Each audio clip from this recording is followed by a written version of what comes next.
আসসালামু আলাইকুম dear students, কেমন আছো তোমরা? আশা করি তোমরা ভালো আছো। Banasree National Ideal School Dhaka কর্তৃক আয়োজিত হোম স্কুলে তোমাদেরকে স্বাগত। আমি শরীফুল ইসলাম, তোমাদের আজকে ইংরেজি প্রথম পত্র বিষয়ে নবম দশম শ্রেণীর একটি গুরুত্বপূর্ণ টপিকস নিয়ে আলোচনা করব। আমাদের আজকের টপিকস হচ্ছে সামারি রাইটিং। ডিয়ার স্টুডেন্টস, তোমরা যারা নবম শ্রেণীতে আছো তোমাদের জন্য সামারি রাইটিং টপিকসটি একটি নতুন টপিকস। আর যারা তোমরা দশম শ্রেণীতে আছো তারা সামারি রাইটিং সম্বন্ধে তোমাদের বেশ কিছু ধারণা হয়েছে। তারপর তোমরা অনেক সময় বলে থাকো যে স্যার আমরা সামারিতে ভালো নাম্বার ক্যারি করতে পারি না।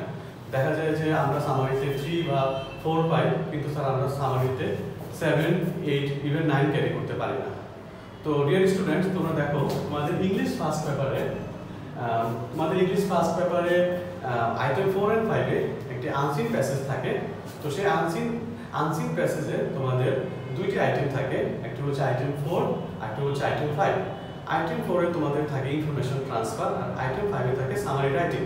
তো ডিয়ার স্টুডেন্টস, তোমরা ইনফরমেশন ট্রান্সফার তোমরা মোটামুটি লিখতে পারো, আনসিন প্যাসেজ থেকে তথ্যগুলো নিয়ে ইনফরমেশন ট্রান্সফার লিখতে পারো, কিন্তু সামারি রাইটিং লেখার ক্ষেত্রে তোমাদের প্রায় সমস্যা হয়। তো সামারি রাইটিং লেখার ক্ষেত্রে তোমাদের রুলসগুলো ফলো না করার কারণে তোমাদের সমস্যাগুলো হয়। তো আজকে তোমাদের সামারি রাইটিং লেখার ক্ষেত্রে আমি তোমাদের মৌলিক কিছু বিষয় নিয়ে আলোচনা করব। তো দেখো ডিয়ার স্টুডেন্টস, আমি তোমাদের আজকে এই সামারি রাইটিং লেখার ক্ষেত্রে কয়েকটি ভাগে বিষয়গুলো ডিসকাস করেছি। আশা করি তোমরা যদি পুরো ভিডিওটা না টেনে তোমরা যদি আস্তে আস্তে ভিডিওটা দেখো, আমার মনে হয় যে তোমরা সামারিতে কাঙ্ক্ষিত লক্ষ্যে পৌঁছাতে পারবে। তো ডিয়ার স্টুডেন্টস, দেখো আমি তোমাদের প্রথমে সামারি রাইটিং লেখার ক্ষেত্রে যে 8টি রুলস, মূল যে 8টি রুলস নিয়ে আমি আলোচনা করেছি সেখানে দেখো question number 5, summary writing, how to right summary. তো দেখো ডিয়ার স্টুডেন্টস, তোমাদের একটা আনসিন প্যাসেজ দেওয়া থাকবে। সেই প্যাসেজটি কোনো বিখ্যাত ব্যক্তি সম্পর্কে দেওয়া হতে পারে, যেমন Kazi Nazrul Islam, Rabindranath Tagore, William Shakespeare, William Wordsworth সম্বন্ধে থাকতে পারে। তো প্রথমে তোমরা প্যাসেজটি ভালো করে আগে পড়বা। তাহলে দেখো আমার রুল 1 এ যেটা বলছে, রিড দ্য প্যাসেজ অ্যাটেন্টিভলি। তাহলে তোমরা আনসিন প্যাসেজটি খুব মনোযোগ দিয়ে ফার্স্টে পড়বা। তারপরে দেখো 2 নাম্বার রুলসে, gauge the inner meaning of the text. তোমরা তোমাদের যে আনসিন প্যাসেজটি দেওয়া থাকবে সেই প্যাসেজ থেকে তোমরা যে কঠিন শব্দগুলো সেই শব্দগুলো বের করে তোমরা বিষয়টা বোঝার চেষ্টা করবে যে এখানে আসলে কি বোঝাতে চেয়েছে, মানে ইনার মিনিংটা কি। সেই টেক্সটটা ভালো করে পড়ে তোমরা ইনার মিনিংগুলো খুঁজে বের করবা এবং অর্থগুলো, যে শব্দগুলো কঠিন বা যে সেন্টেন্সগুলো গুরুত্বপূর্ণ সেগুলো টেনে নিয়ে আসবা।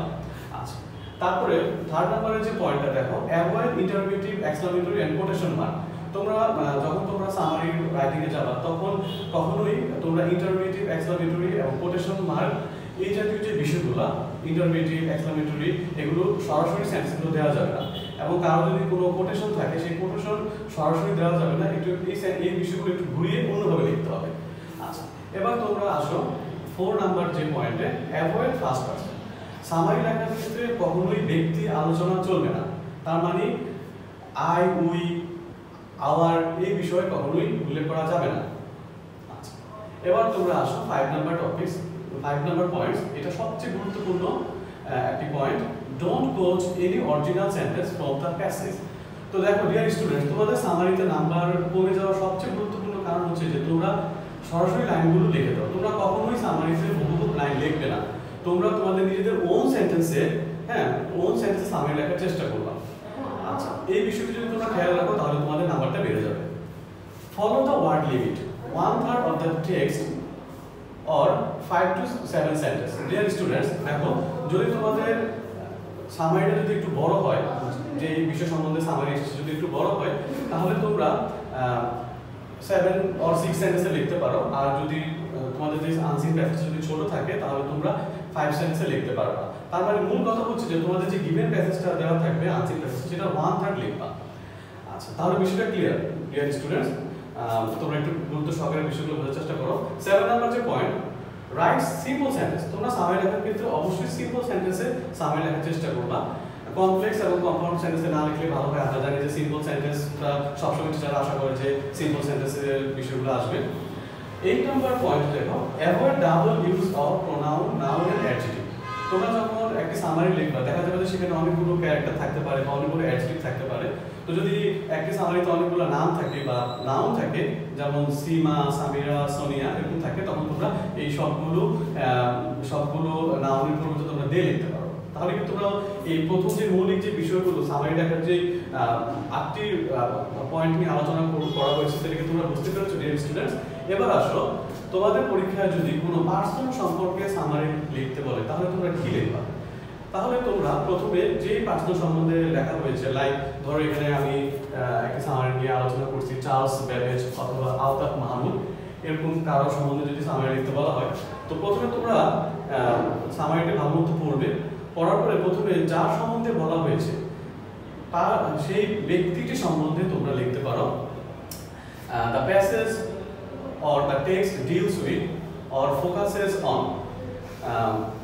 on Charles Babbage or Altaf Mahmud or William Shakespeare, William Wordsworth, ওকে। তারপরে প্রথম তোমরা এভাবে লিখবে একটা লাইন, তারপরে তোমরা দ্বিতীয় লাইনে তার ডেট অফ বার্থ এবং বার্থ প্লেস সম্বন্ধে তোমরা আরেকটি সেন্টেন্স লিখতে পারো। তো এখানে এই বিষয়টা গুরুত্বপূর্ণ। আচ্ছা, তারপর 3 নম্বর পয়েন্টে তোমরা এডুকেশন সম্বন্ধে লিখতে পারো। এডুকেশন মানে তার শিক্ষা জীবন, তার স্কুল, কলেজ, ইউনিভার্সিটি, সে কোথা থেকে পড়াশোনা করেছে সেই সম্বন্ধে একটি বাক্যে লিখতে পারো।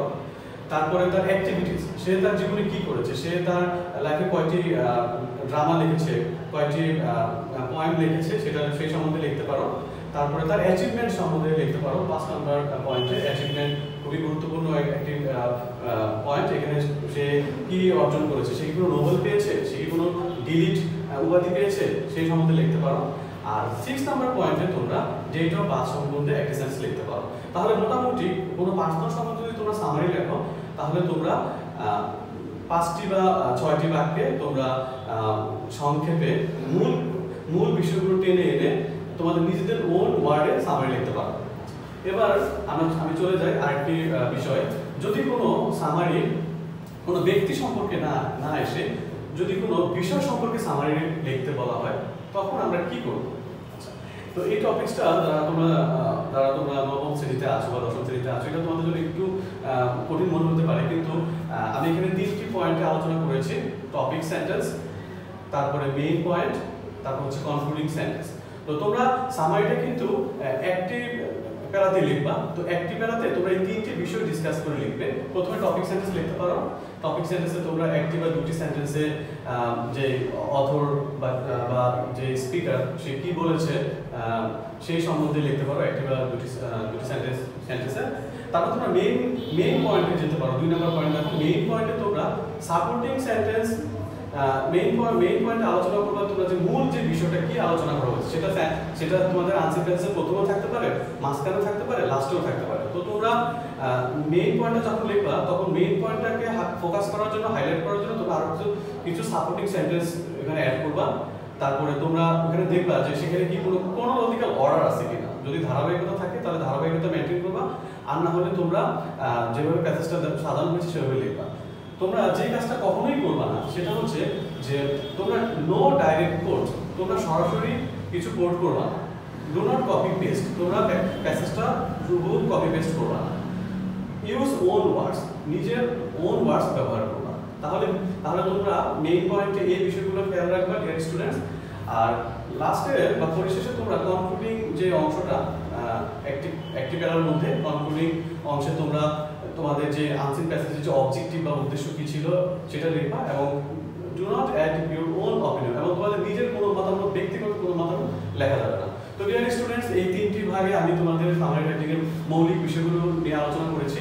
এবার দেখো এখানে একটি স্যাম্পল কোশ্চেন আলোচনা করা হয়েছে, স্যাম্পল কোশ্চেন এন্ড সলিউশন। তোমাদের পরীক্ষায় আসতে পারে, write a summary of the above passage in your own words. তো দেখো এখানে আমি 2টি সামারি নিয়ে আলোচনা করেছি। একটি সামারি অ্যাবাউট চার্লস ব্যাবেজ। তো তোমরা এই প্রথম লাইনটি দেখো, the passage focuses on Charles Babbage, an English mathematician and a mechanical engineer, first originated the concept of computer. He was born in London in 791, entered Trinity College in 1810, but was soon transferred to Peterhouse, Cambridge. He invented fast mechanical computer that eventually developed today's computer.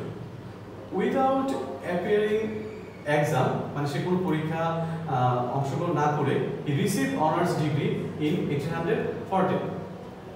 He was elected a fellow of the Royal University in 1860. He died in London in 1870. তো দেখো dear student, যারা দশম শ্রেণীর শিক্ষার্থী আছো, এটা বরিশাল বোর্ডে এসেছে 2019 সালে। তো আমাদের বনশ্রী ন্যাশনাল আইডিয়াল স্কুলের পিটেস্টে সাজেশন এটা আছে সিনিয়র ক্যারিয়ার কলেজে, তোমরা একটু পড়ে নিতে পারো। আর নবম শ্রেণীর জন্য এখানে আমি আরেকটি সামারি ডিসকাস করেছি, একটি নমুনা স্যাম্পল সামারি, যেটা তোমরা লিখবা, summary about Altaf Mahmud. The passage discusses about Altaf Mahmud, a musician, cultural activist, martyred freedom fighters, was born on 23rd December 1933.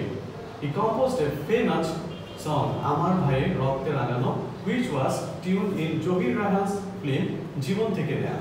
After taking part in the Bangladesh liberation, where in 1971 he created a secret camp inside his house for the freedom fighters. But Pakistani army discovered this camp and caught him. He, along with other fighters, was lost ever since. However, his patriotic songs inspired the freedom fighters. He was also awarded the Ekushe Padak in 1977. So, এটা কুমিল্লা বোর্ডে এসেছে। নবম শ্রেণীর শিক্ষার্থীরা তোমরা এই সামারিটা করতে পারো। তো ডিয়ার স্টুডেন্টস, এই হচ্ছে আমার সামারি নিয়ে মৌলিক আলোচনা। আশা করি তোমরা ক্লাসটি ফলো করে উপকৃত হবে। তো তোমরা সবাই ভালো থাকবা আর বাসায় মনোযোগ দিয়ে পড়াশোনা করবা। আল্লাহ হাফেজ।